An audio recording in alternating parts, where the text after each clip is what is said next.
Se alguém tiver alguma dúvida, alguma coisa, é só falar, viu, gente? Ok, então. Então, como que eu vou fazer essa questão, né? Gente, vocês acreditam, pelo que a gente já estudou até agora, tem algum princípio que ele se coloca, que ele precede outro princípio, que ele se coloca à frente de qualquer outro princípio? Por exemplo, se eu estou analisando o bem coletivo, o interesse coletivo e o direito à informação, o direito à privacidade e o direito à informação, vocês acham que tem algum princípio? Muito bem, Gabriele. Não, gente, nenhum princípio precede o outro. Então, a gente tem ali uma formulazinha que o autor mostra que no tópico 1 e 2, nós temos P1 precede P2 e P2, o princípio 2, precede o princípio 1. Então, há essa relação de precedência absoluta sobre um princípio sobre o outro. O Tribunal Constitucional Alemão, ele entende que não há essa possibilidade de precedência absoluta. O que pode acontecer é que há uma precedência condicionada. Então, pode ser que na maioria dos casos o princípio 1 preceda o princípio 2, né, determinadas condições, mas que em situações específicas o princípio 2 precede o princípio 1, né? Então, conforme a mudança das condições, eu vou poder ter ali uma mudança dessa relação de precedência entre um princípio e outro, tá? Então, essas fixações dessas condições, a gente vai analisar de acordo com o peso de cada princípio, né? Qual que é a situação, o que envolve essa situação, para que a gente possa analisar, resolver o caso e analisar qual é mais importante naquela situação ou não. Né? Então, num caso concreto, a precedência de um princípio ela vai ser de acordo com as condições, com o contexto em que se analisa. Por exemplo, em regra, o direito à vida, ele precede, o direito à vida, à saúde, ele vai preceder a liberdade religiosa, né? Então, eu não posso praticar uma religião que coloque ali a minha vida, a vida de outras pessoas em risco, não é verdade? Então, porém, o STF é um dos julgados que a gente vai analisar, que eu vou comentar para vocês num videozinho extra.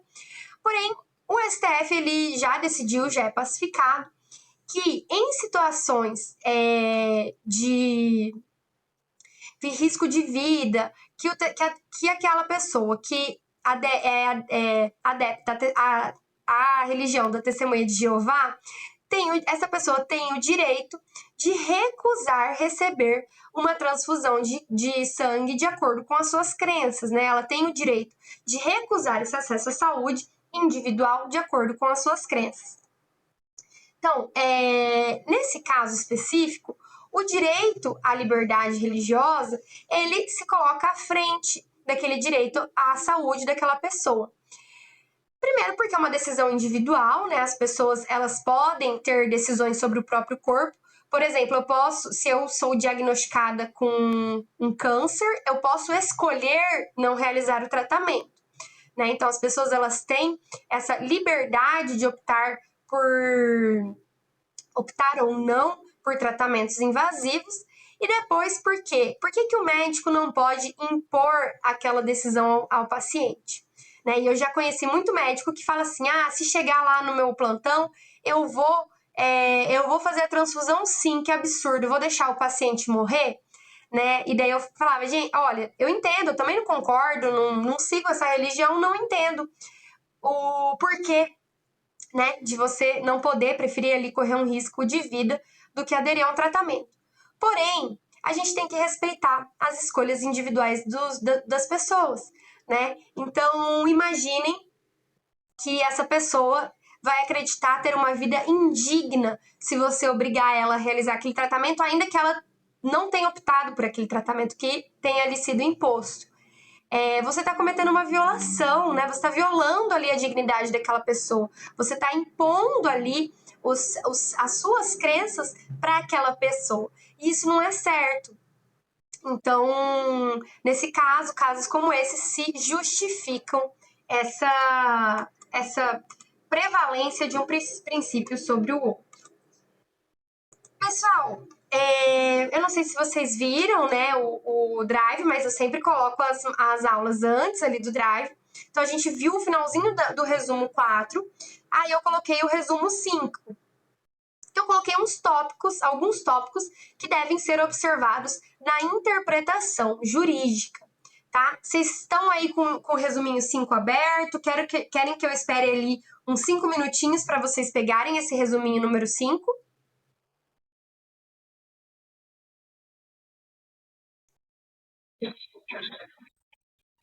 Já tá com ele aberto? Alguém quer que espere a gente?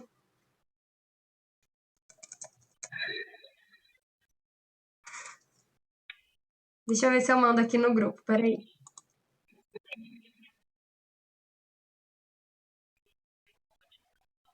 Eu vou mandar aqui no grupo. Eu fico com o computador aberto aqui, vai que alguém manda mensagem, não tá conseguindo entrar, eu já fico atenta. Ah, tá. Eu vou mandar, então, eu vou reenviar aqui o link do Drive, mas eu vou precisar terminar a aula para eu achar ele aqui, para não atrapalhar a nossa aula, tá? Então, mas eu já mandei o resuminho de hoje. É só vocês darem uma olhadinha. Daí aí eu reenvio o link do Drive, tá bom? Pra quem. De nada. Ok, então, gente. Então, como que a gente vai realizar essa interpretação jurídica? O que nós como operadores do direito, devemos observar?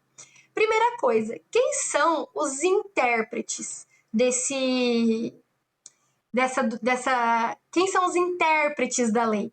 Né? Os intérpretes, gente, a tarefa hermenêutica de interpretar as leis, as normas jurídicas, cabem a todos, né? Legisladores, administradores públicos, administradores privados, particulares, advogados, magistrados, procuradores, delegados, defensores, quem mais? Promotores, enfim, todas as pessoas que vocês puderem imaginar. A gente interpreta e aplica o direito na nossa vida no dia a dia, né? Quando a gente vai comprar alguma coisa no mercado e sabe que o mercado só pode cobrar da gente aquele valor que está na prateleira, nós estamos aplicando o direito do consumidor. Quando a gente declara o nosso imposto de renda, estamos aplicando ali o direito tributário. Quando a gente compra uma passagem de ônibus, né, quando a gente se locomove pela cidade com transporte público, nós estamos aplicando ali princípios da administração pública, né? Então, eu sei que eu devo pagar uma taxa para utilizar aquele transporte, né? Então, todas essas questões, no nosso dia a dia, a gente interpreta, a gente aplica. Então, quanto mais conhecimento nós tivermos, mais completo vai ser a aplicação do direito no nosso dia a dia. Eu sou muito a favor de existir um ensino jurídico básico nas escolas, né? Inclusive, já participei de um projeto durante a minha faculdade que a gente dava ali uma orientação básica, levava alguns tópicos importantes do direito para as escolas. E, enfim, era um projeto bem legal, né? Era um projeto de extensão para as escolas. E fica a dica aí, se alguém de vocês quiserem fazer um projeto parecido, eu sou super parceira. Acho muito legal esses projetos de levar a faculdade para dentro da escola, né? Com você ir trazer essas questões da faculdade além dos muros da faculdade. Mas, enfim, todo mundo que interpreta e aplica o direito é um intérprete. E aí, às vezes quando a gente tem um autor e um réu, nós temos choques de interpretação, né? Então o autor ele vai interpretar aquelas normas de um jeito, ou a situação fática de um jeito, o réu vai interpretar de outro, e o juiz vai interpretar de uma maneira imparcial, dando razão ali, ou dando deferimento ao pedido de uma das partes, ou indeferimento, né? Enfim, quando a gente tem um choque de ideias entre legislador, né, entre a forma em que o legislador coloca aquela lei e a forma em que o judiciário interpreta, essa lei ela pode ser declarada inconstitucional, pode ser declarada inválida, né? Todo esse processo vocês vão ver dentro do direito constitucional. Inclusive, Também deixei um textinho extra para vocês lá. Não é obrigatório, tá? É apenas um material de consulta, de complemento dos estudos para vocês lerem sobre a vontade do legislador. Por que a vontade da lei prevalece, né? Alguns alunos me perguntaram, então eu acabei achei um textinho interessante e deixei lá explicando como que funciona esse procedimento legislativo e por que a vontade da lei é a que prevalece perante a vontade do legislador dentro da interpretação hermenêutica e da aplicação da lei. Aí, gente, nós temos 3 formas de aplicar a lei, né? De modular a linguagem da lei. A lei ela pode ser meramente declaratória. Então, quando eu falo assim, os alunos do primeiro semestre têm direito a meio ponto bônus. Ela é meramente declaratória, né? Eu estou declarando. Mas eu posso colocar em alguns termos que podem interpretar aquela situação de uma maneira restritiva ou extensiva. Se eu colocar os bons alunos do primeiro semestre merecem meio ponto. Quando eu coloco uma análise de valor ali, eu vou trazer uma interpretação extensiva, né? Então, quem são os bons alunos? Né? São aqueles que estão dentro da média? São aqueles que tiram ali nota 10, ou são aqueles que participam das aulas. Então, eu vou trazer esse aumento aí, essa interpretação maior. Ou então eu posso trazer, essa interpretação extensiva. Ou então eu posso trazer uma interpretação restritiva. Os bons alunos do primeiro bimestre terão direito a meio ponto, cumprindo os requisitos. Tirar 10 na prova, ter 100% de presença, participar de todas as aulas. Então, eu estou colocando requisitos que vão restringir aquela interpretação. Então, a interpretação restritiva e extensiva vai determinar como a gente vai analisar aquela situação. Se eu estou falando de uma norma que vai restringir direitos, que vai limitar direitos, normalmente eu estou falando de normas com interpretação restritiva. Porque sempre que eu impor algum limite na liberdade do particular, eu vou interpretar aquela norma dentro do que a norma fala, ok? Mas, quando eu estou falando de normas que ampliam possibilidades, que trazem alternativas de aplicação da lei, normalmente que eu digo, né, sempre há uma exceção, elas vão ser aplicadas de uma forma extensiva. Então, por exemplo, quando eu falo que um casal casado tem tais direitos, e eu aplico esses direitos a casais que não são casados, que estão ali em uma união estável. Eu estou aplicando aquela norma de uma maneira extensiva. A norma fala em casais, né, casados, e eu estou interpretando ela também trazendo para casais em união estável. Isso é uma interpretação extensiva. Então, a interpretação restritiva ela vai reduzir aquele preceito jurídico quando a gente compara para o senso comum daquela linguagem utilizada. Enquanto a interpretação extensiva ela vai ampliar esse sentido, né, para outras expressões que não estejam expressamente incluídas naquele artigo. Alguma dúvida até aqui, pessoal?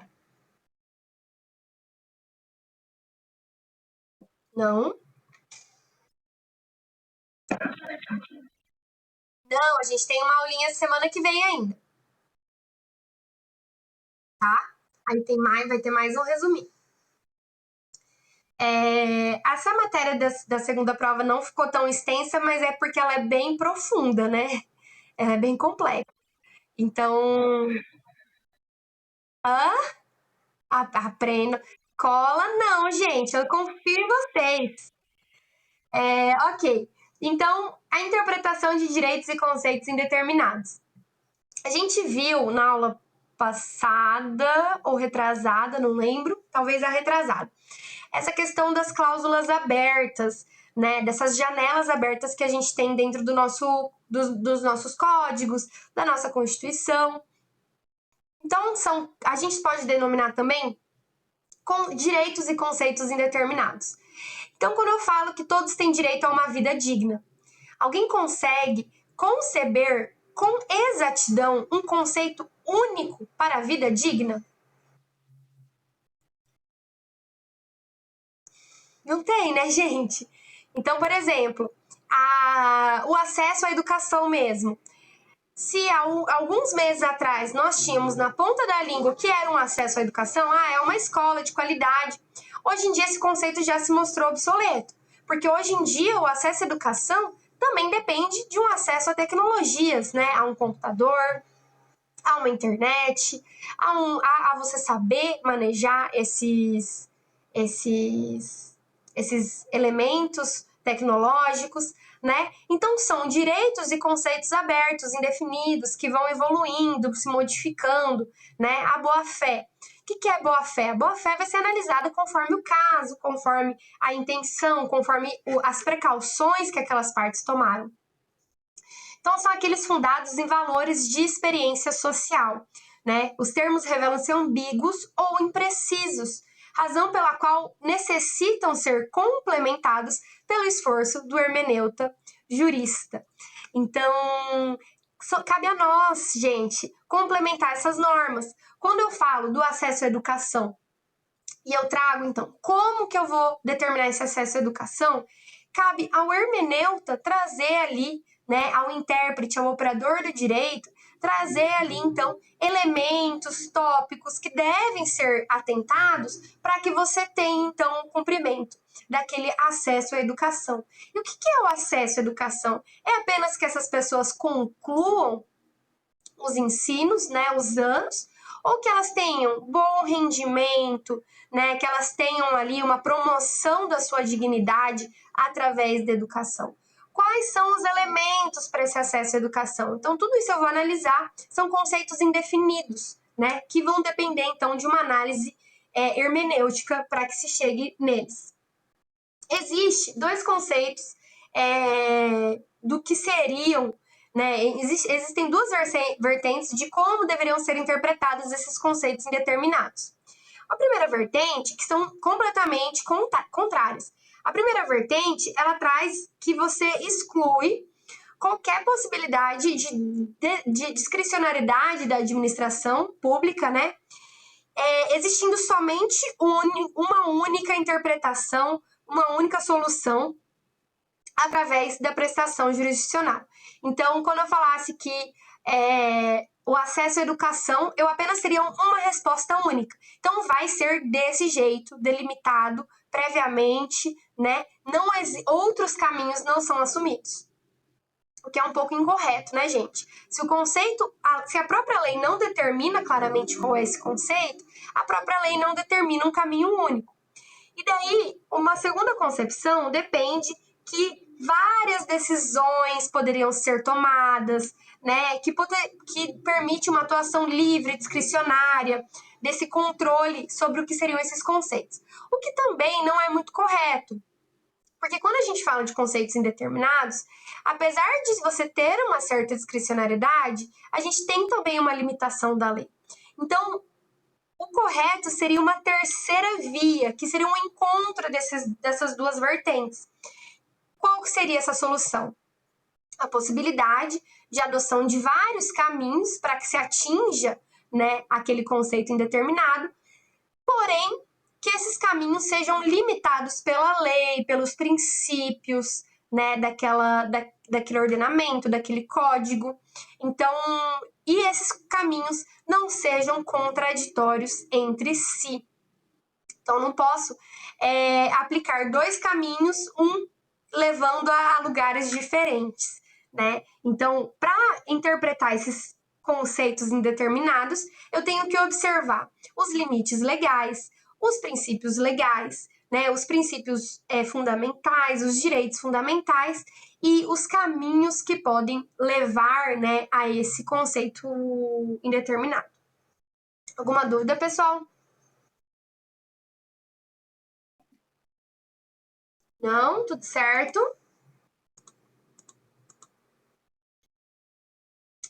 Muito bem. Ixi, eu tô vendo aqui que vocês mandaram que não carregou, né?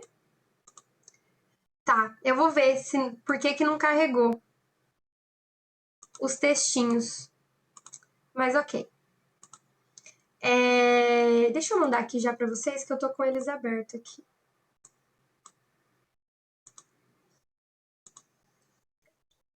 Aí eu vou colocar no Drive de novo, porque eu não sei por que não carregou. Ok, então. Interpretação do direito e o princípio da dignidade da pessoa humana. Gente, a gente tem uma aplicação contemporânea do princípio da dignidade da pessoa humana, dos direitos fundamentais, que antigamente se considerava que apenas a atuação do Estado deveria, né, estar de acordo ali com esses conceitos, com esses princípios. Então, nós tínhamos esse conceito da eficácia vertical dos direitos fundamentais. Então, o Estado deveria garantir e promover esses direitos. Essa ideia já está ultrapassada. Hoje em dia, a gente entende que há uma eficácia horizontal dos direitos fundamentais. Então, os particulares, nas relações entre particulares, devem respeitar os princípios fundamentais, os direitos fundamentais, a dignidade da pessoa humana. Então, eu não posso fazer um contrato explorando outra pessoa. A dignidade da pessoa humana, ela se baseia numa ideia muito básica. O ser humano, ele é sempre um fim em si mesmo. Ele nunca é um meio. Então, eu não posso utilizar outro ser humano como um meio, né, para atingir os meus objetivos, para atingir objetivos capitalistas, para atingir objetivos econômicos, objetivos, enfim. O ser humano não é meio, o ser humano é o fim, né? O Estado, ele existe por causa do ser humano. Então, ele deve atingir os anseios daquele cidadão. Assim como o trabalho, ele existe pelo ser humano. Então, todas as atitudes devem levar em consideração o ser humano como um ser independente que tem o direito de se desenvolver como uma pessoa, né? Então, eu não posso explorar essa pessoa, esse cidadão, ok? Então, sempre que eu estiver interpretando o direito, a aplicação do direito, eu vou levar em consideração a dignidade da pessoa humana. Essa interpretação que eu estou dando, ela promove ou ela viola a dignidade da pessoa humana?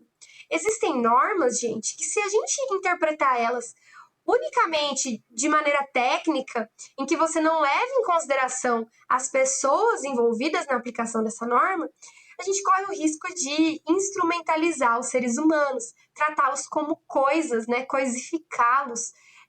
Então, por exemplo, se eu adoto uma política de saúde pública que considera que nessa pandemia só vão falecer idosos e pessoas doentes, eu estou coisificando essas pessoas, né? Eu estou negando-lhes a dignidade e o acesso à saúde, né? Considerando que elas são um público-alvo ali daquela doença e que, portanto, elas não se devem tomar medidas para protegê-las.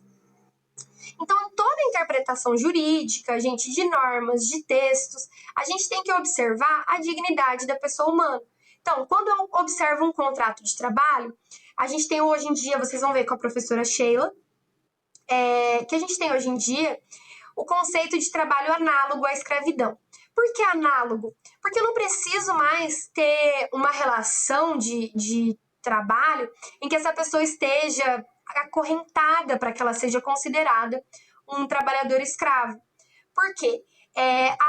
Você negar dignidade para essa pessoa, que ela trabalha em condições extremamente insalubres, que ela não tenha uma remuneração pelo aquele trabalho, que ela durma sem condições de higiene, que aquele trabalho não tenha condições de higiene, em que haja uma exploração daquele trabalhador, eu já tenho configurado ali um caso de exploração, de um trabalho análogo à escravidão.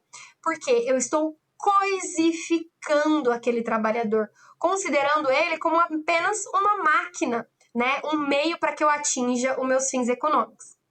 Então, sempre que a gente for interpretar a lei, interpretar os institutos jurídicos, nós devemos levar em consideração a dignidade da pessoa humana.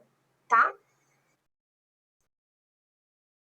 A proporcionalidade aí, terminando nossa aula, a proporcionalidade, que a gente já viu bastante, né? A gente vai sempre analisar. A interpretação que eu estou dando para essa norma, ela é proporcional? Ela é justa, né? Proporcionalidade seria um conceito mais técnico, né? Mais objetivo de justiça. Ela é proporcional, ela atinge aqueles fins, ela atinge aquela finalidade de punição, de sanção, de resolução daquele caso. Então, sempre que eu for interpretar o direito, eu devo analisar a proporcionalidade dos meios utilizados. Não vale tudo, gente. A aplicação do direito não vale tudo. É esse meio que eu estou elegendo. Essa lei que eu pretendo aplicar, ela é proporcional ou ela não é proporcional para o que eu estou requerendo aqui nesse momento? Então, essa proporcionalidade é a correlação da finalidade com os meios. Então, você sempre deve observar isso para que você tenha um resultado satisfatório e eficaz. E, por fim, alguma dúvida até agora, pessoal? Não? Que ótimo, sem dúvida, dá para fazer uma prova bem difícil. Se ninguém tem dúvida, gente. Tô brincando, gente. Não judio de vocês assim, não. Então, a interpretação do direito e o princípio da igualdade ou da isonomia. Né? Nós temos dois tipos de igualdades que a gente tem que observar. A igualdade formal, né, que é aquela igualdade que fala da igualdade perante a lei. Então, eu não posso ter uma lei que discrimine certos grupos. E ao aplicar essa lei, eu não posso privilegiar ou discriminar certos grupos. Então, essa igualdade ela também está relacionada à proporcionalidade. Então, eu não posso ter aquele famoso 2 pesos, 2 medidas para uma mesma situação. Só que, ao mesmo tempo, eu tenho igualdade material. Eu tenho que considerar que as pessoas não são iguais, né? Então, se eu criar uma régua imaginária de comportamento, eu posso estar sendo injusta e marginalizando alguns grupos. Então, gente, quem aqui tem filhos? Tem mais de um filho? Sei que tem várias pessoas na turma que são mães, pais, né? Os filhos de vocês são iguaizinhos? Têm as mesmas dificuldades, né? Ou tinha um ali que tinha que dar mais atenção para aula de português, o outro tinha que ficar mais tempo estudando matemática, um teve que deixar mais de castigo, o outro era mais tranquilo, só conversar bastava. Não é assim?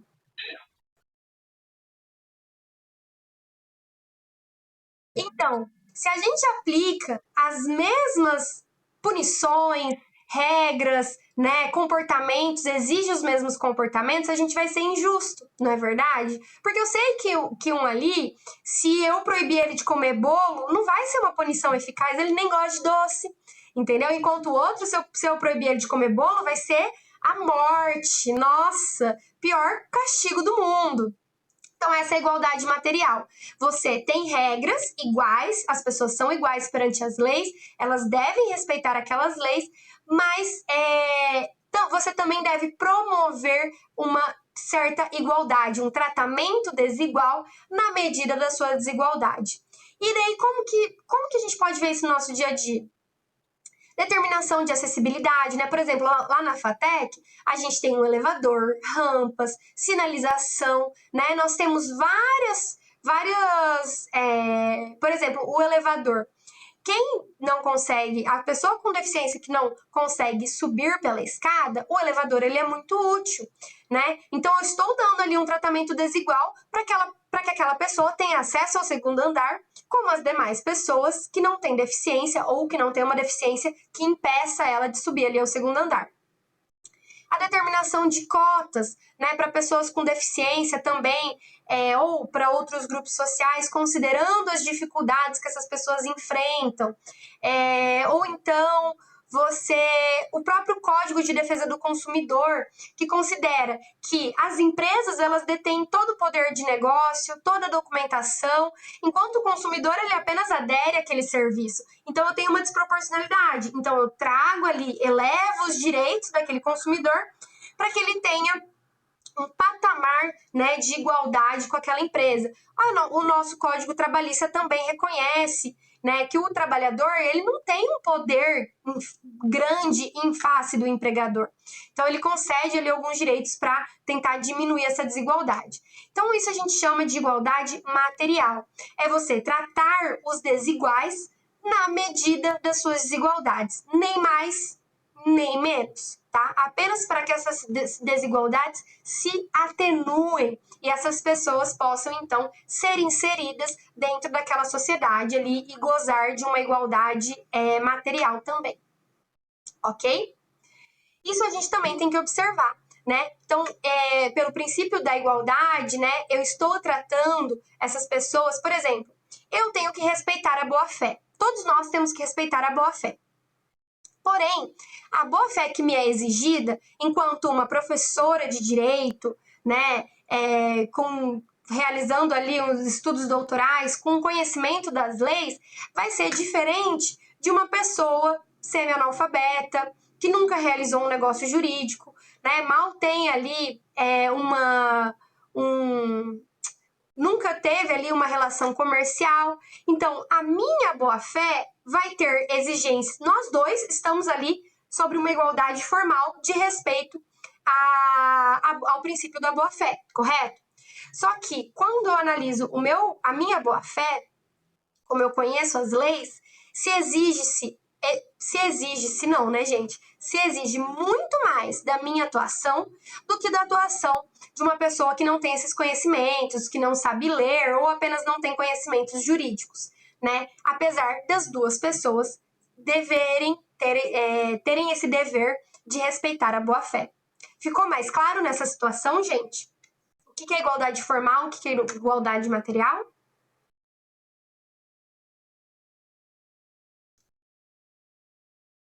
Pessoal, tá acabando aqui nosso horário de novo, né?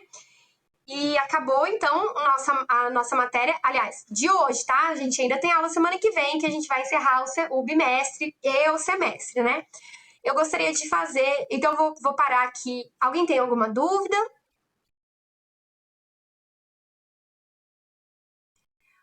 Olha, nós teríamos matéria ainda. Eu vou ver aqui certinho se a gente vai ter alguma data para revisão, senão eu faço a revisão na próxima aula, sem problemas.